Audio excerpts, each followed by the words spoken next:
वक्तव्याचा शिवसेनेने आज निषेध केलेला आहे ठिकठिकाणी. काय भावनात काय सांगा? हे चोर काँग्रेसवाले गेले अनेक वर्षापासून आपल्या देशाचा इतिहास आहे. हे डॉक्टर बाबासाहेब आंबेडकरांचा अपमान करत आलेले आहेत.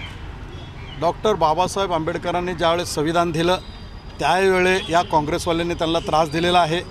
डॉक्टर बाबासाहेब आंबेडकरांची या देशावर असणारी श्रद्धा असेल, देशाला संविधान देणं असेल, या राजकीय दृष्टिकोनातून निवडणूक लढवत असेल, या काँग्रेसवाल्यांनी बाबासाहेबांना निवडणुकीमध्ये पाडलेलं आहे. हे संविधान देत असताना बाबासाहेबांना त्रास दिलेला आहे.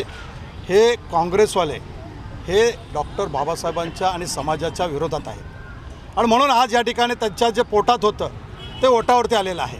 आणि म्हणून आमच्या हक्काचं आरक्षण असेल, आमच्या देशाचं संविधान असेल, याचा अपमान त्या राहुल गांधींची हिंमत नाही झाली या हिंदुस्थानमध्ये भारतात राहून बोलण्याची. आणि म्हणून कुठंतरी